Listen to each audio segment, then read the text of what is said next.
Our next awardee is a very unusual awardee because he's the only one in our 20 years that has ever had 2 Health Freedom Awards from our organization. This is your second award, Scott. We're loving you being here. Scott Tips. He's the one that dragged me over to Codex internationally. He travels internationally a lot. Scott has been general counsel for NHF since 1989, the world's oldest health freedom organization for consumers. He is also editor-in-chief of NHF's magazine, Health Freedom News. As NHF president, he has been a frequent speaker for health freedom on several continents and through many radio, virtual, and in-person programs. Unique among all health freedom organizations, National Health Federation is the only health freedom organization accredited by the Codex Alimentarius Commission to participate at all Codex meetings. In this role, NHF actively shapes global policies for food, beverages, and nutritional supplements by submitting scientific research and arguments about food standards and guidelines, speaking out during many meetings of delegates, and this man is very good at speaking out clearly, articulately, and convincingly in the shadows of these huge interests, and influencing the wording of final reports on all Codex meetings that NHF attends. He has been doing this for so many years. He's one of the ones that has been in Codex longest. Among all of the organizations and countries in Codex, this man has been there longer than most all of them participating. Scott Tips and NHF have had and continue to have a vital global impact on health and freedom, which I hope you continue till you're 110.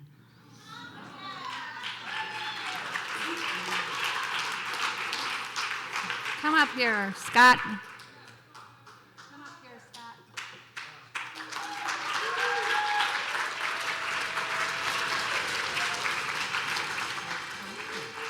Thank you.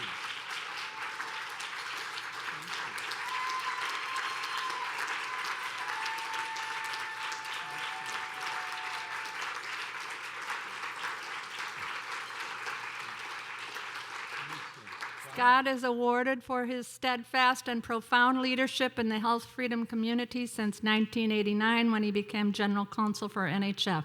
The breadth of Scott's knowledge nationally and internationally on matters of health freedom is usurped, and he is a national resource for leaders around the world. His tenacity and service to the health of the human family has protected thousands of consumers in their healthcare decisions. His love for freedom and the courage to stand up for what is good and right is his hallmark, which that's what it says on his plaque. Yes, it does. Thank you very much. Thank you. Okay. Thank you. Lovely award. Thank you, everyone. I don't know if I'm supposed to say words now or just... Say whenever you want. Yep. I'll just say thank you. Thank you.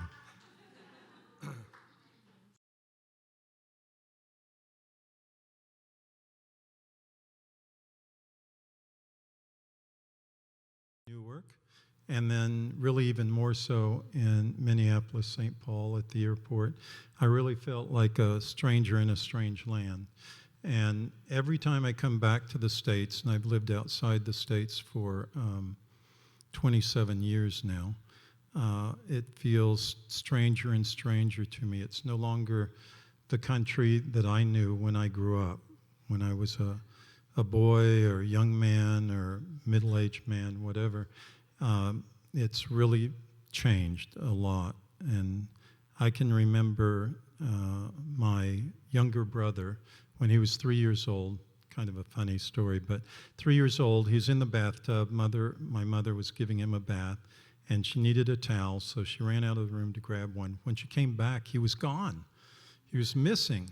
Well, my brother was known as Fleet of Foot, And he, at the ripe young age of 3, completely butt naked, had escaped out the front door, grabbing a nickel in his hand on the way, and went around to the corner shop to get a stick of candy. And my mother was clever enough to catch up with him there, and she, covered him and took him away. But this sort of shows that there's always something better out there. You know, my brother loved the bathtub. He always had fun there, but there was the stick of candy to go get elsewhere, and that's what he did. But so here I am at the Newark airport, and I'm trying to put this together, and normally I like to have a visual to go with it. So I type in, and she's going to shoot me on this, but I type in naked baby looking for candy.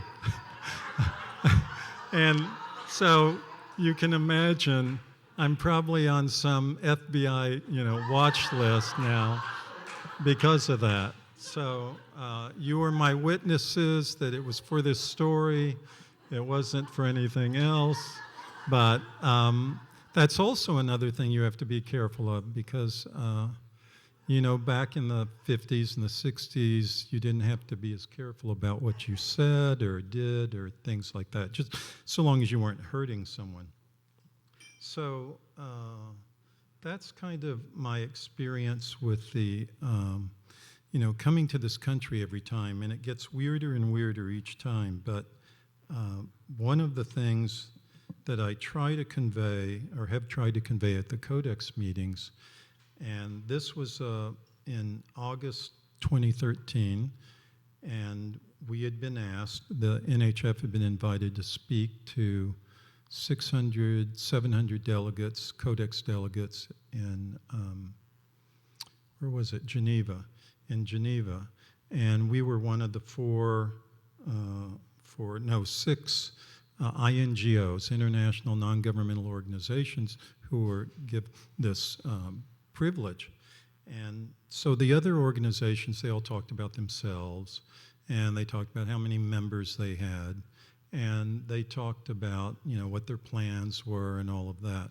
We were the only ones to give a different speech, and I hope you don't mind if I share that speech with you tonight, because this is what I told them at the time.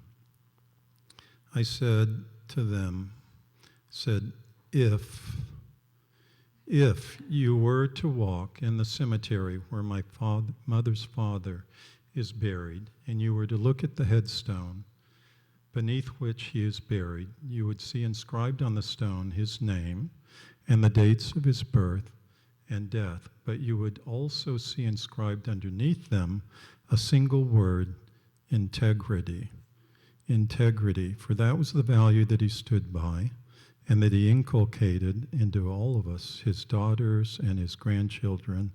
We all grew up thinking that integrity in our words and deeds was the normal way of living. What we in HF expect most out of Codex is integrity. If at times we speak harshly or even with flashes of anger, we feel that Codex has transgressed the boundaries of integrity, because integrity is what we expect out of Codex, and so should all of you. As delegates, you might have to take the hard road. No tricks, no games, no compromising of integrity. You do what is right, not what is just convenient or expedient.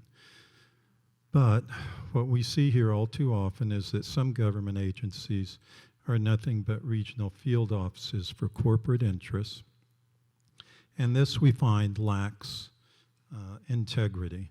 Integrity can be difficult, and it can be something that takes courage, and the integrity is to say no when everyone around you is saying yes, is something we all have to consider doing, or to say yes when everyone is saying no around you. It works both ways. If that is what we have to do to get the best nutrition for our citizens and the fellow members of the human and the animal planet, that is what we have to do. No fake science, but real science, and science with integrity. And that's what I told them. And thank you. So needless to say, they're kind of shocked. They were expecting just to know a little bit more about NHF. But this was our sort of mandate to them. And unfortunately, in the 9 years since I delivered that short speech, it really hasn't changed much. And that is the sad thing. I meant to show you this. This was the headstone of my grandfather. And the problem has always been one of integrity at Codex. There are some members who are very integrous, and then there are many others who just do what's expedient. Usually the corporate trade groups that are accredited by Codex. So what we have, I don't know how much you know about Codex, and I probably shouldn't spend too terribly much time on it, but it is an important institution that affects all of your lives. It affects 99.9% of the world's population, and it's global. There are other organizations, of course, that interlace with Codex, but Codex was created in 1963, and it has something like 27 committees, and NHF got accredited in the early 2000s by Codex. They didn't realize what they were doing, and they made a huge mistake. They tried to kick us out later, and they didn't succeed. And we have been the outspoken ones there, the vocal ones there, talking out on almost every issue and often injecting some spine into the EU delegates. But what you'll find, this is the group that I gave the address to, although you can't see everyone, but there's a big crowd there. And then a lot of these were back before in the pre-COVID days where we had the in-person meetings, and we really haven't had those since, although the next meeting in Rome is supposed to be an in-person one. So I was often flying to Beijing, to Bali, to Santiago de Chile, to South Africa, to Germany. I was already in France, so I just take the metro to those meetings. And various places like that to attend these meetings. So they got to know me pretty well. And in the beginning, they really just laughed at NHF, and they ignored NHF, and they rejected our ideas. And that was to be expected. And that went on for 9 years. So 9 years, you can imagine, people were telling us, stop, don't waste your time. It's a waste of time at Codex. And then in the 9th year, in Dusseldorf, Germany, we had our big victory. And that was where the Codex was trying to dumb down the nutrient value, reference values for all the vitamins and minerals, except I think folic acid they were going to increase. So they wanted to reduce an already laughable vitamin C level of 60 milligrams a day down to 45 milligrams a day. They were going to reduce all the B vitamins except for the folic acid down by anywhere from 22% to 66%. They wanted to reduce selenium. They wanted to reduce magnesium and skew it with the calcium ratio. So they wanted to increase calcium and lower magnesium, which was the exact opposite of what they needed to do. So when I saw this, I just saw it in a little paper that they had distributed there, and I'm looking at it, and I'm getting more and more alarmed. And so I went in just angry as can be, and when Australia proposed these changes, usually, they let the member states talk first, and then they get to the INGOs. So I thought, okay, I have about 10 minutes, 20 minutes before they'll call me, and yet so Costa Rica stood up and said, we object to lowering the values of vitamin A, and then sat down. So that was it. So if you don't make some sort of sustained opposition, they'll just blow past you. But then they called on NHF. I was like shocked. Hey, I thought I had 10, 20 minutes to prepare. So I just launched into it. I said, this will be a social and PR nightmare. for Codex. It'll make us look like the biggest laughing stock in the world to have this. And I knew the chairman, and the chairman was very PR conscious. So by focusing in on that and doing it long enough, and it was back and forth with Australia for about 45 minutes. They would make a point, then I'd make a point, counterpoint, and then back and forth. And then finally, Iraq, the Iraqi delegate, first and only time I've ever seen him at a Codex meeting, they leaped in and said, we support NHF. Well, I just had a coffee clatch with him, an hour before or something, so he was my newfound friend. And so it pays to do that kind of thing. Anyway, and then it kind of teeter-tottered on the edge, and it could have gone either way. And then India stepped in at just the right moment and said, we need to hold this back and study it more. And the chairman sees that, and he had been my bitter enemy for 9 years, but he sees that, and he said, yeah, we're going to hold this back. And that killed the momentum entirely. And then for the next 5 years, we were discussing it. And we got the vitamin C level up by 220%. We got some other levels up, a lot of the B complex, stuff like that. We lost on some, though. The magnesium didn't go up as much as I wanted. They didn't cut the calcium. But, these are all old school people. They think, calcium is the answer to osteoporosis and nothing else, that sort of thing. So anyway, this was a huge victory for us, but it played out over 5 years, because what happens is when they adopt a standard at Codex, it's not just instantaneous, it's like an 8-step process. So it goes through this 8-step process, then finally the commission will approve or disapprove the standard. And there are standards, there are guidelines, there are rules of codes of practice, that sort of thing, but I won't get into that detail here. Needless to say, I was not appreciated. NHF wasn't appreciated by Australia, but Australia and New Zealand are our big enemies at these meetings, usually. The European Union, Russia, Iran, sometimes China actually are on our side, believe it or not. It's just the European Union doesn't have much of a backbone. So let's see. The other time I spoke was at this event in Moscow. The chairman really of this committee, the Codex Committee on Contaminants in Food, a Dutch committee, he really liked me, so he called me when I was in Beijing and asked me to speak at this meeting in Moscow. I'd never been to Moscow, so I said, sure, and there I was. So what we've dealt with, and I already discussed the NRVs, are the GMO food labeling, melamine, aluminum food additives. We got, on the aluminum food additives, we, along with the European Union, got 75% of aluminum removed from food additives, and that was due to us.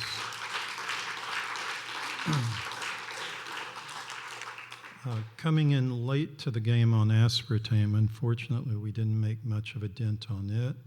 On the definition of organic, that was sadly enough weakened by the Canadian chairman of the Codex Committee on Food Labeling. On the biofortification definition, we had an outstanding victory where we killed that definition. They wanted to hide GMO foods within the label biofortification to mislead the consumer. And there were a number of us who stood up to it, and we were able to defeat it completely, despite it being a well-funded campaign on their part to get that definition. You're welcome.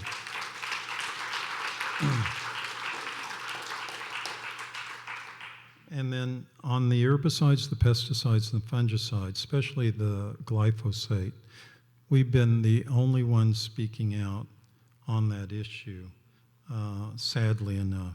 And that's been usually at the meetings in Beijing, because the Chinese government hosts the Codex Committee on Pesticide Residue, and unfortunately they've gone full glyphosate. They used to be anti-glyphosate, but now they've gone to the dark side, at least on that issue. So one huge victory we did have was on melamine. Now, you may remember when all these children, young children, were poisoned and cats and dogs were poisoned because of melamine in their foods. Well, if you look at the molecular structure for melamine, you'll notice a lot of N's for nitrogen there. And so some clever Chinese entrepreneur figured out, hey, you know, they only test in the States and Canada for nitrogen levels to see how much protein it has. I bet you if instead of using that expensive protein powder, we put melamine in, we could make bundles of money. And that's what they did, and that's how they killed like 100,000 cats and dogs. And the babies were a little tougher. I think 5,000 were injured, a few hundred killed. And so this has been a big thing of contention at Codex. Well, when I went to the first CCCF meeting, the Codex Committee on Contaminants in Food meeting in Rotterdam in 2009, there was no one objecting to the Australian proposal, of course, proposal to have an exemption the size of a big 18-wheeler truck that basically said that any melamine that migrated into the food from packaging was exempt from any levels. And so there were 250 people in the room, and I couldn't believe, this was my very first meeting at that committee. I had taken the train up from Paris. And so I'm sitting there looking around, no one's saying anything. So, you know, I raised my flag, said NHF, and the chairman called on me. And I said, Mr. Chairman, you just can't do this. This just flaunts the whole reason to have any levels for, maximum residue levels for melamine. And there was no one to support me, and you really need a country to support you. So he said, well, we're just going to have to pass it forward to the next step.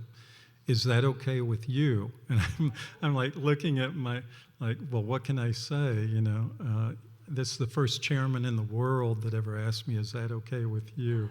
But in any event, it passed forward. But at the next meeting, I had the Hispanic women who started talking together in Spanish like so fast I couldn't believe.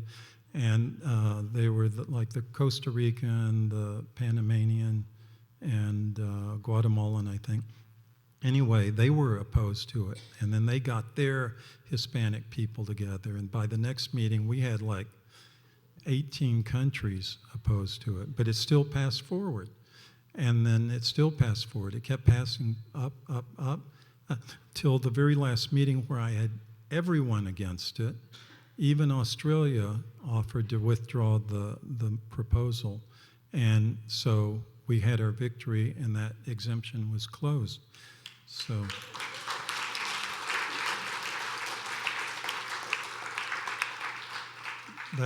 that's the chairman, and that was the Maastricht meeting, you know, in southern Netherlands, and that was after the victory. So the organic standards were diluted, as I told you, but the saddest thing I ever heard was from the Codex chairman of this committee, Paul Mayers. Codex is adjusting to industry practices. No, the industry needs to adjust to Codex practices. So, and then we recently had this meeting, an online meeting, a Zoom meeting. In fact, actually, if you look in the upper left corner, you'll see my fat face up there.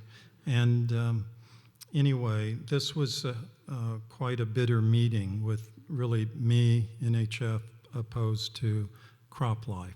CropLife is the marvelous, warm, fuzzy, green-sounding name they give to the trade group for Monsanto and Bayer, Dow Chemical, and all those people. And if you'll notice something interesting, now this is actually from the 2018 meeting in Hong Kong, but see on that back row, Those are all the crop life people. You can't really see them all, but there are 40 of them, all aligned there, all paid for. They're scientists with their nice little budgets and everything.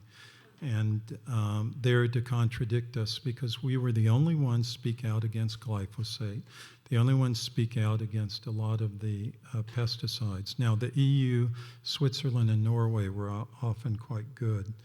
But getting back to the most recent meeting, this was the one that was held just last July. Again, like I said, Zoom meeting, so I attended from Europe. And this is where they're pushing the micro livestock. Do you know what micro livestock is? Yeah, spiders, bugs, and ticks, oh my, and lions and tigers and spiders, oh my. Anyway, so they're pushing that now, and they're pushing it really hard. And they also have sprinkled in their standards for whale meat and dolphin meat and dog meat. Very fortunately, I didn't see any category for cat meat, and I didn't see any category for human meat, but almost everything else was there. So this is where they're headed, and NHF, again, was the only one to object to this, and we were especially objecting to the dolphin and the whale meat. And so,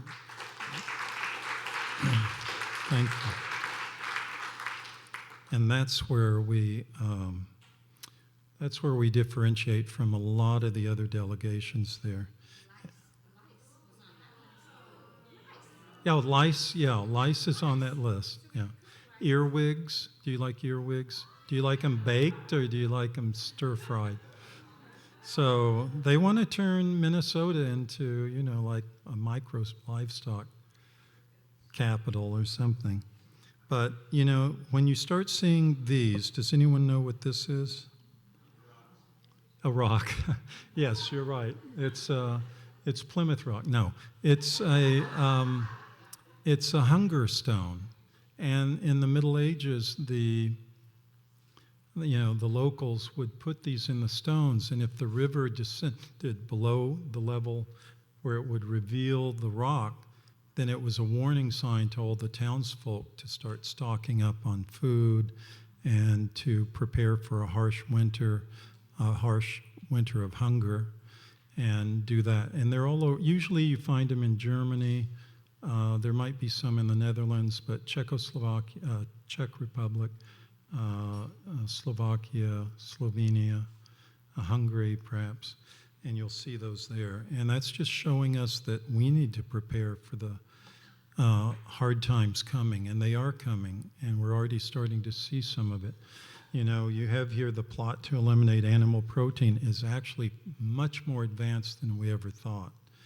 And you start seeing shortages. I just pulled this out of the Wall Street Journal this morning. And it's an article about how the supply chain is causing problems for butter, but it doesn't just apply to butter. It applies to almost all foods. And then in our most recent issue of Health Freedom News, and I am sorry, I meant to have an issue for each and every one of you sent here, and there was a mishap in communications, and probably my fault, but they weren't delivered. But I tell you what, if you write me and you want a copy, you can, we'll send you one. But in the issue, we do a whole list of all these suspicious fires and explosions that have destroyed, chicken, poultry facilities, have destroyed meat packing plants, processing plants, everything across the states. And I think it also includes Canada. Let's see. Oh, forget that. So imagine a country where there's no separation between the government, the military, and the media. A lot of Americans would think of China, Russia, or North Korea, but it's a perfect description of the United States today. And that's what we face. And we have, again, part of this stranger in a strange land every time I come here. So here's, the Defender had a good article about Sheila Bath, who was badly mistreated in the hospital. Hey, that's not news, is it? But it seems to be becoming more and more frequent. And in this case, she just said, "I've never seen such meanness." And I think this article by the defender really characterizes quite well the change in American medicine and how bad it is becoming. So we need to prepare for our, to take care of ourselves. Here, the BBC boasted that it got the Vaccine Injured Support Group with 250,000 members removed from Facebook. What bastards. And yet they're proud of it, proud enough to announce it. Here, and then a man, thanks to Joe Biden, chief occupier, saying that MAGA is such an enemy of the country. Here, a man takes it to heart, and he runs down and kills a man he believed was a Republican extremist. And we'll see more and more of this, unfortunately. Even here in Minneapolis, before 2019, the Minneapolis Police Department didn't have a category for carjacking. Yet last year, there were 640 carjackings in Minneapolis. 640. Pre-2019, zero. So many, they didn't try to even list it as a category.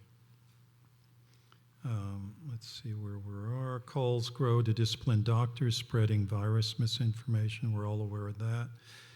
Pediatrician Bob Sears was punished for a questionable vaccine exemption, which it was not questionable. So they're going after the doctors.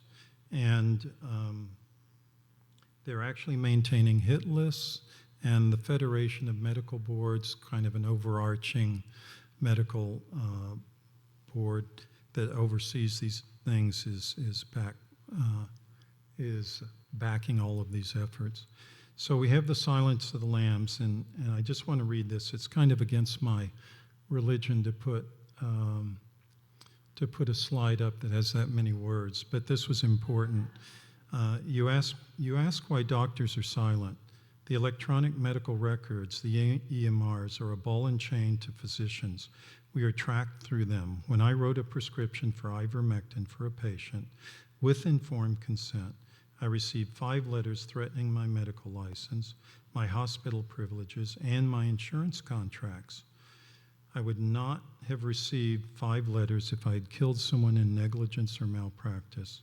If I have my license pulled, I will no longer be able to help my patients. And that goes on as to why this particular doctor stays silent, and many of his or her colleagues. And then you look at the partisan divide has widened over government censoring of information. And the blue line at the top are the Democrats, the ones at the bottom, the red, are the Republicans. So support for censoring online speech and any speech has really gone down greatly amongst the Republicans, but sadly enough, it's gone up very greatly on the other. And part of the reason, and we did a book review on this book, actually I wrote the book review, on the psychology of totalitarianism. Yeah, so we did that. And, one of his principles, he's a Belgian psychologist, and he studied mass psychosis and mass formation, which is basically mass psychosis.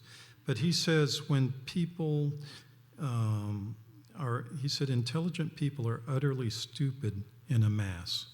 And they act very, very differently, like they did in Nazi Germany and Mussolini's Italy, places like that, and Mao's China. But he said that people are insensitive to rational argument in the mass, but they are very sensitive to emotional messages and strong visual images. So the way to snap them out of their mass psychosis is to use strong visual images and emotional messages coupled with that. And if you do that, you can snap them out, according to this man. So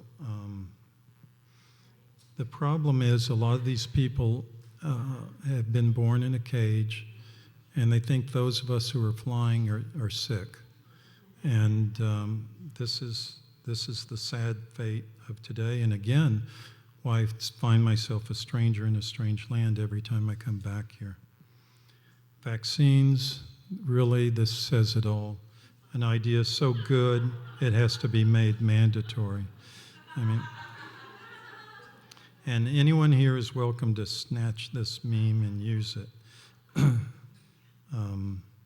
And my favorite quote, probably of all, and it should be on every government office and every codex office, it should say, "We thought because we had power, we had wisdom."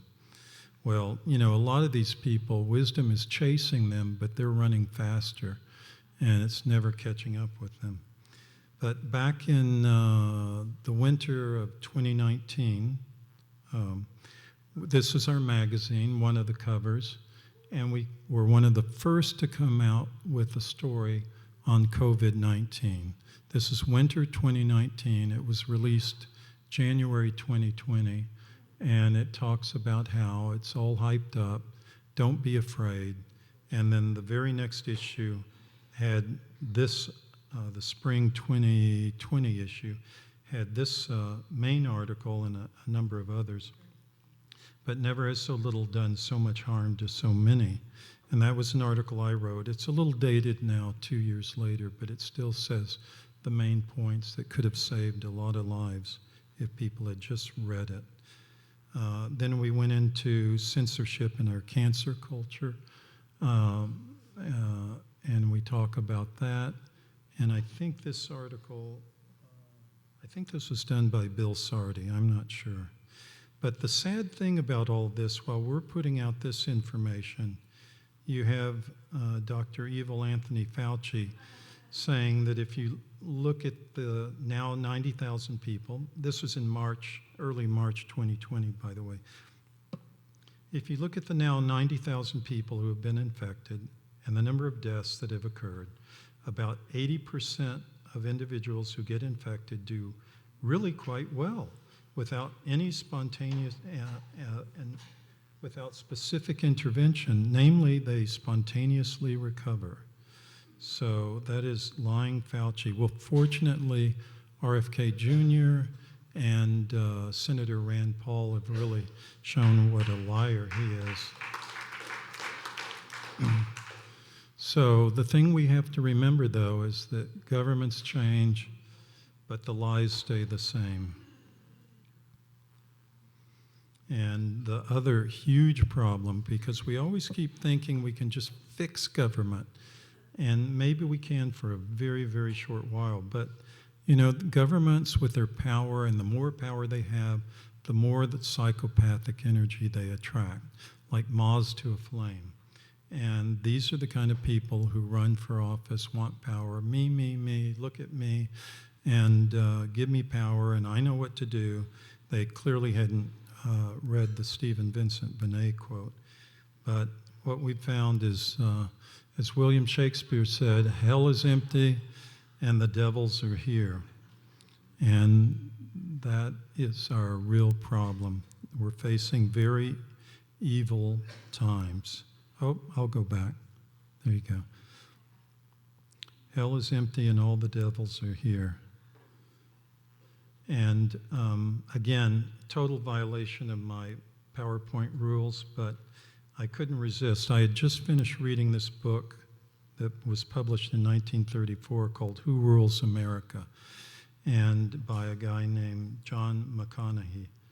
And he died. He died the afternoon of the day that he finished the last chapter in the book. But anyway, he says, when Jefferson spoke of eternal vigilance, he should have said eternal militance. The price of liberty is ceaseless warfare against the enemies of liberty. If a man were to remark that he had washed his hands 50 years ago, no one would be greatly surprised to find them today a trifle soiled. If we want clean hands, we must understand that we have to wash them constantly. If we want clean government, we have to clean it constantly. And that's what we need to do. We can't let up. And the problem is we achieve a victory and then we think all is fine. We sit on our laurels, and meanwhile our enemies have swarmed around us and gained the high ground. There are some government code sections that help you, defend you. I actually was going to work this more into a subsection of this speech, but 21 U.S.C. section 50.23 and 50.24 prohibit them giving you any vaccine that's experimental or any experimental drug, and that's exactly what the mRNA vaccines are. And the penalty for violating this section is 99 years in prison and hundreds of thousands of dollars in fine. So this is something you can use to help, say, well, are you insisting that I get vaccinated? Well, here are these sections that I will be happy to see you prosecuted under. And then I added this at the last minute because one of our NHF board members said, please let everyone know about the 28th Amendment for medical freedom. And it's something that he had drafted. I may have some changes to make in it, but basically trying to get that amendment in place. The problem is it may be too late for this process to happen, but we could at least still try and get a medical freedom amendment in place, and it could be a rallying point to advance health freedom. Now, we stand at the pinnacle. I don't know how much time I have. Pardon? Okay, thank you. I'd never timed the speech. I was in bed and debating whether to even get out and come downstairs, but I said, bed, go to sleep, or go downstairs. I said, no, Diana will pound on the door and embarrassingly drag me out of bed. And so I got dressed, came downstairs. So here is the founder of the National Health Federation, Fred Hart. He died in 1975, the year that Robert Irons was born. And he is a real hero because he was persecuted by the FDA because of an electromagnetic device that he was building to help cure his wife of cancer. And the FDA didn't like that, and they prosecuted him. And to get back at the FDA, he founded the NHF. And so, we're still going, and we hope to outlast the FDA. So, thank you.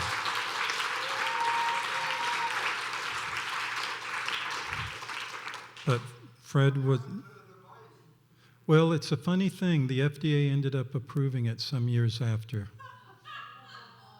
So they just had a thing for Fred Hart. So Charles Corsilius was the next president of the NHF. I only have dead people up here because otherwise we'd be here till tomorrow morning. And he unfortunately passed away at the age of 100. I forget, but he was quite old. And a really good past president. Betty Lee Morales, I don't know if you ever heard of her. She had Eden Ranch and Eden Ranch Formulas up in Topanga Canyon in California. And she was really a tough lady, but a sweet lady at the same time. Then John Yamianis, and don't ask me to spell his name to this day. I still can't spell his name. And I've known of him for years. He was the fluoride guy. If you had a case on fluoride that you were litigating somewhere, John was the guy you called on, and he could destroy any adverse witness. So John was tremendous. Then there was Joe Bassett. I don't know if many of you remember or knew Joe, but he was from the Ohio area. He started a whole bunch of health food stores, and he used those to help support the health freedom movement. He was really quite a guy. I think he died in 2010. And then we have, of course, we have Clinton Miller. And again, we don't have enough time to say good things about Clinton, but for a long time he was on the board of NHF. He was our lobbyist in D.C., and he was a very formidable lobbyist, of course. And then, sadly enough, we had a falling out at one point, and he went his own way. But then, thanks to Diane, we reconciled it at one point some years ago, and it worked out. And, yeah. And then Maureen Solomon was our president for about 20 years, and she really supported it quite greatly and believed in the cause. And she's the one that I turned to the first time in the year 2000. I said, I think I'm living here near Nice, and it'd be very easy for me to hop a flight to Berlin and go to this Codex Nutrition Committee meeting. What do you say? And she said, yes, get on the plane. We'll pay for it. And so I did, and that launched this whole 23 years later, actually, lifetime career of being a Codex attendee. Hans Kugler, I don't know if you knew of him. He was an anti-aging scientist. He was on our board. Richard Cunyon, the same thing, and of course you'll recognize Linus Pauling to the right of him. They were very close friends and colleagues, and Dick Cunyon was on our board until just a few years ago, and then his son took his place, Greg Cunyon. Richard Humer was a colleague of Linus Pauling's and others, and in fact, if you look at old pictures of groups of scientists or doctors, you'll see his face in there. Robin Falkoff was, and here she is with Richard Hoagland, was like Robert Scott Bell, announcer, and would have all sorts of health freedom people on and promote the health freedom message. Tim Morrow was one of our lifetime members and was a great guy, but he was utterly crushed by the institution. He was, at 81, he was roller skating down the Venice boardwalk and, smiling, always had a smile like this, $1 million smile, I call it. But he was prosecuted by the LA County DA's office because they accused him of having killed a young boy who was diabetic. Well, it turned out that the boy had just sneaked and shot himself in the arm with insulin shot, and that's what had put him into insulin shock itself. And that was the cause. But Tim spent a day in jail, got out, a broken guy, didn't believe in himself anymore, and he died of a heart attack about a month or two later. Really a sad story for a great guy. H.J. Roberts, the anti-aspartame guy. Jeffrey Bradstreet, who worked using GC-MAF. He convinced, our chairman of the board is David Noakes, who used to produce GCMAF, the finest quality in the world, frankly. And he was put in prison, French prison, well, English prison first and French prison second. And Jeffrey Bradstreet went to him and said, hey, could I use your GC-MAP to try to work on autistic kids? And David said, no, really, you're just wasting your money and time. I don't see how it would work on autistic kids. It's really more for cancer and this sort of thing. And but Bradstreet was pretty persuasive. He was certainly persistent, and he persuaded David to send him some. So Bradstreet was using that plus some like sonic energy thing to drive it into the brain, and he had someone out there correct me, but 30 to 60% success rate with autistic children. I'm sorry, I don't remember the numbers anymore, but for that. He was persecuted and shot and found floating dead in a river. Just, very tragic. Well, you may be able to, but I can't talk about it. But Dr. Nicholas Gonzalez, of course, he had just written an article for our magazine, and then 2 months later, he was dead. So the moral of the story is don't write an article for our magazine. But, but Nicholas Gonzalez was a very dedicated healer. But, a lot of these people wouldn't be anything but for this man, Elwood Richard, who of Now Foods, who has, through the years, backed many people, many movements for health freedom. And without his support, a lot of action wouldn't have happened. So this is a guy to be grateful for. And then I think you may recognize this gentleman, Jim Turner. It's I stole the picture off the Forever Missed website, but anyway, he should be here today. But sadly enough, he passed away.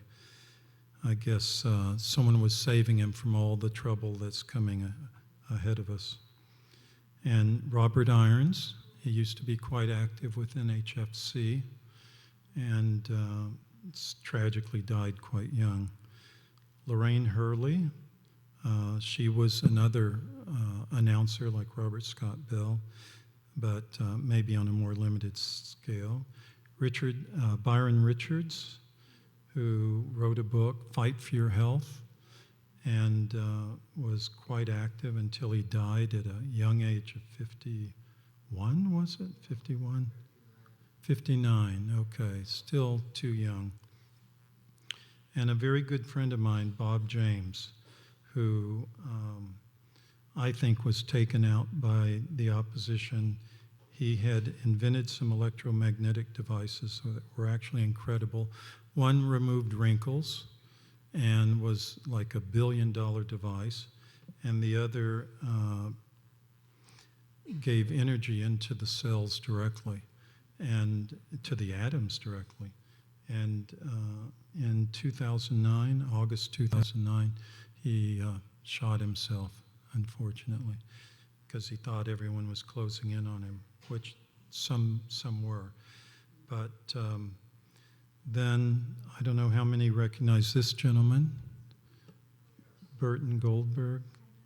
Yeah, so he was much into integrative health care and alternative health, and he was really quite the guy. So, the fun. Ian Crane was a big backer of David Noakes and others. He'd put on events all throughout the UK called Alternative View, and he was kind of the midwife of NHF UK, which in turn led to NHF Sweden, which in turn led to NHF Ireland. So he was quite helpful, and he died about a year ago.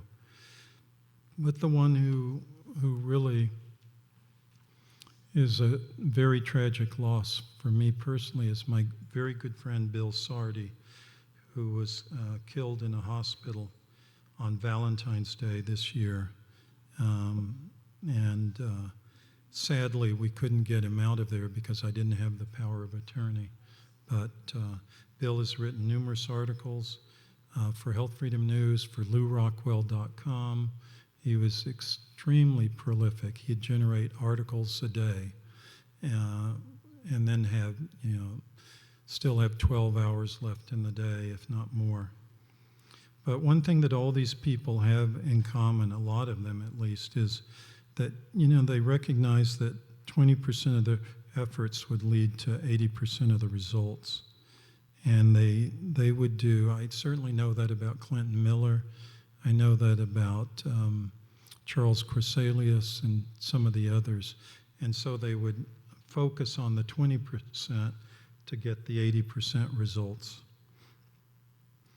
But what is coming is basically a nightmare. So what is coming is a ruthless meritocracy that will admit only those individuals with the skills to do work that cannot be replaced by algorithm and robots.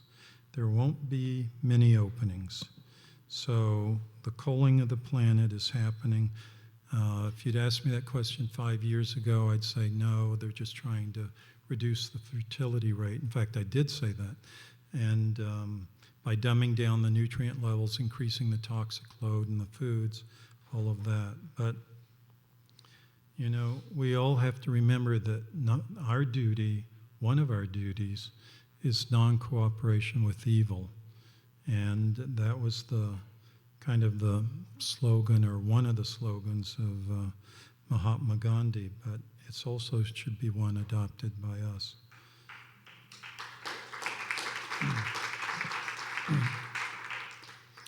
And so I would say the more you force, the more I resist.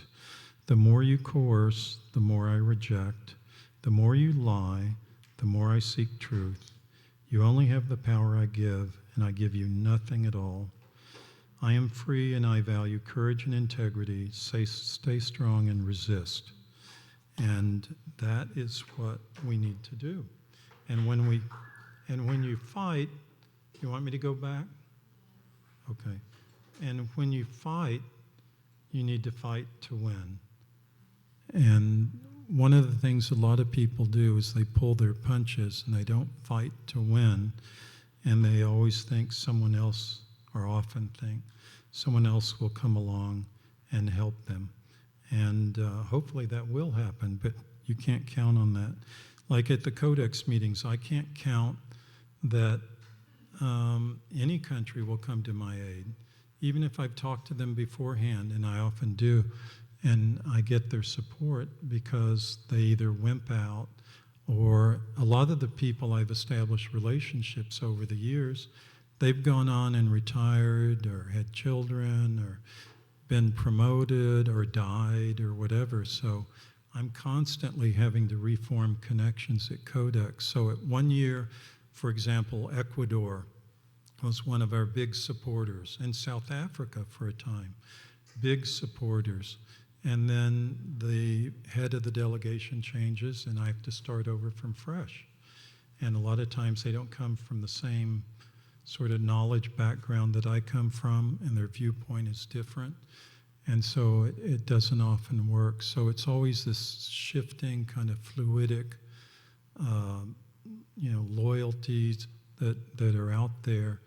And it's strange. But, you know, I have this photo of the Hindenburg, and this is my last slide. I have this photo of the Hindenburg because this is us. And I think it's much more serious than we imagine. You know, it's kind of like July 1939, the summer of 39. It's all calm and nice. There's some problems and all of that. And then suddenly, wham, September 1, everything's a disaster with the invasion of Poland. But in this case, for example, I don't know if you've been following the news, but there was a coup in China. And apparently, you know, the reports aren't in yet, but the army has turned on Xi Jinping and have put him under house arrest, and they've seized control of Beijing and the instruments of power, the levers of power.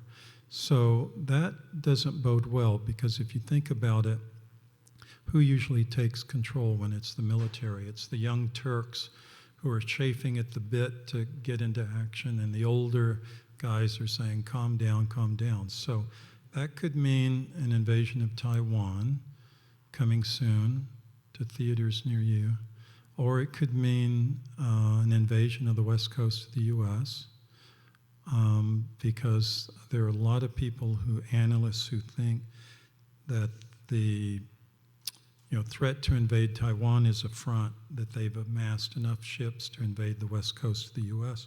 and then dictate terms to us from there, especially with their good buddy Joe Biden in office, and especially with the U.S. military reduced to just ridiculously no strength. All the equipment left in Afghanistan, all the equipment and ammunition shipped to Ukraine.